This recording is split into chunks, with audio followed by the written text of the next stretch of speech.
Hello बच्चों, आज हम आप लोग को क्लास 10th के में पूछे जाने वाले हिंदी का अनेक शब्दों के लिए एक शब्द का ऑब्जेक्टिव बताने जा रहे हैं। ठीक है, अगर इस तरह से चैनल पर नए हैं तो सब्सक्राइब जरूर करेंगे, लाइक और कमेंट करना तो बिल्कुल ना भूलेंगे। ठीक है, तो आज का हम पहला क्वेश्चन देख रहे हैं कि सबको समान रूप से देखने वाला, ठीक है, सबको समान रूप से देखने वाला क्या कहलाता है?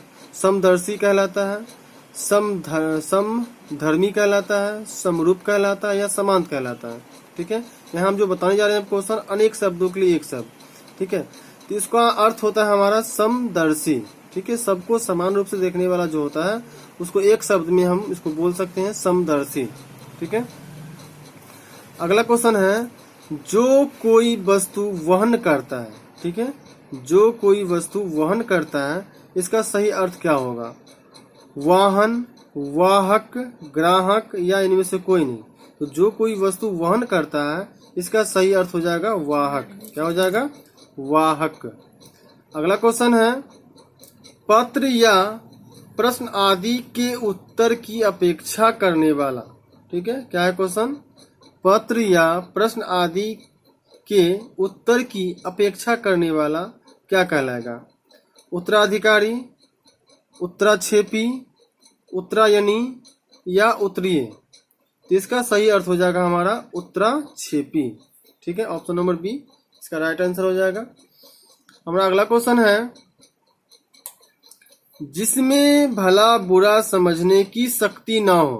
ठीक है, जिसमें भला बुरा समझने की शक्ति ना हो उसको क्या कहेंगे? शॉर्ट में विज्ञानी कहेंगे, अविवेकी कहेंगे, दुर्विद्धि कहेंगे या अज्ञानी कहेंगे। तो जिसमें बड़ा बुरा समझने की शक्ति ना हो उसे हम अज्ञानी कहते हैं। क्या कहते हैं? अज्ञानी कहते हैं। ठीक है, जिसने इंद्रियों को जीत लिया हो, ठीक है, उसको हम शॉर्ट में क्या बोलेंगे? गीतिक, शत्रुधन, जितेंद्रिय या अज्ञात शत्रु। ठीक है, तो जिसने इंद्रियों को जीत लिया है उसको एक शब्द में हम बोलेंगे जितेंद्रिय। क्या बोलेंगे? जितेंद्रिय। ठीक है, अगला क्वेश्चन है जो युद्ध में स्थिर रहता है, जो युद्ध में स्थिर रहता है उसको हम क्या कहेंगे? बहादुर कहेंगे, योद्धा कहेंगे, युधिष्ठिर कहेंगे या अविचल कहेंगे।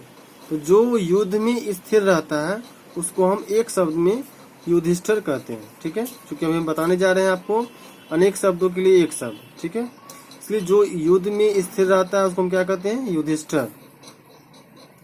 अगला क्वेश्चन है हमारा जो दूसरों का भला चाहने वाला है उसको क्या कहते हैं? ठीक है, प्रार्थी, परोपकारी, सहृदय या दयालु। ठीक है, जो दूसरों को भला चाहता है उसको एक शब्द में हम कह सकते हैं सहृदय। ठीक है, क्या कहेंगे? सहृदय। अगला क्वेश्चन है जिसका खंडन न किया जा सके। ठीक है, जिसका खंडन न किया जा सके उसे हम एक शब्द में क्या कहेंगे? अटूट, अखंड, अखंडित या अखंडनीय। ठीक है, तो जिसका खंडन न किया जा सके वह हमारा कहलाएगा अखंडनीय। एक शब्द में उसको हम बोल सकते हैं ये अखंडनीय है। अगला क्वेश्चन है हमारा जो स्त्री अभिनय करती हो, जो स्त्री अभिनय करती हो उसको हम क्या कहेंगे?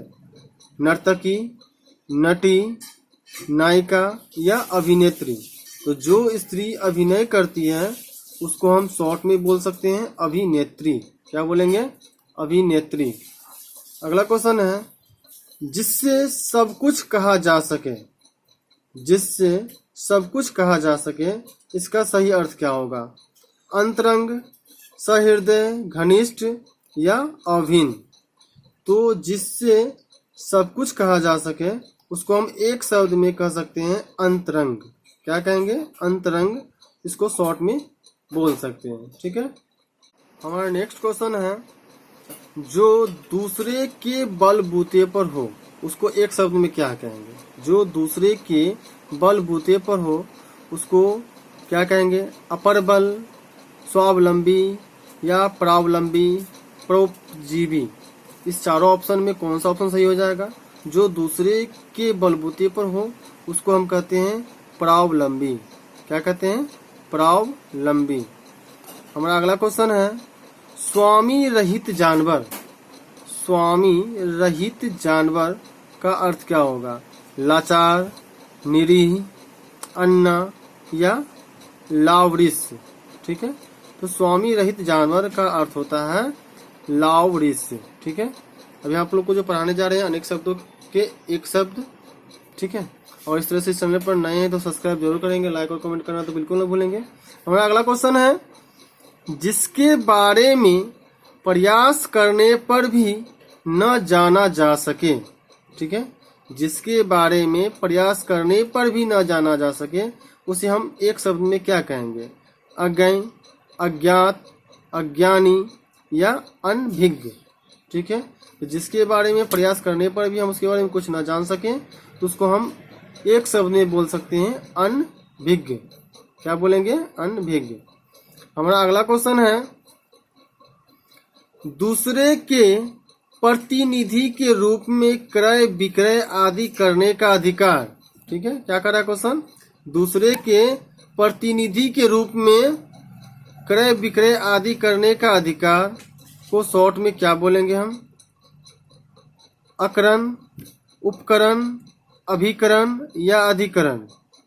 तो इसको हम शॉर्ट में बोल सकते हैं अभिकरण। क्या बोलेंगे?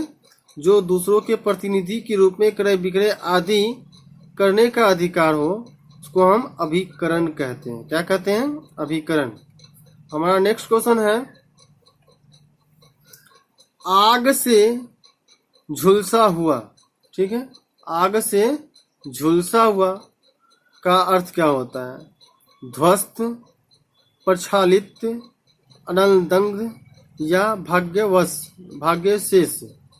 इसका सही अर्थ क्या हो जाएगा? आग से झुलसा हुआ का सही अर्थ हो जाएगा अनल दग्ध।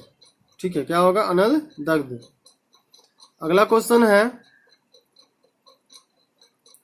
जो सुख दुख में एक सा रहे।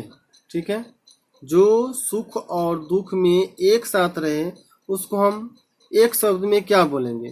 त्यागी, साधु, ठुरागी या वितरागी। तो जो सुख और दुख में एक साथ रहे उसको हम शॉर्ट में बोल सकते हैं वितरागी। क्या बोलेंगे? वितरागी। जिसका रोग का इलाज ना हो सके।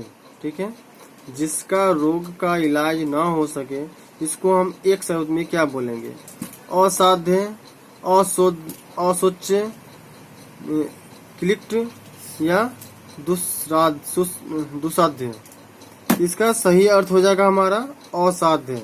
जिस रोग का इलाज ना हो सके उसको असाध्य कहा जाता है। अगला क्वेश्चन है जो सहने की शक्ति रखता हो।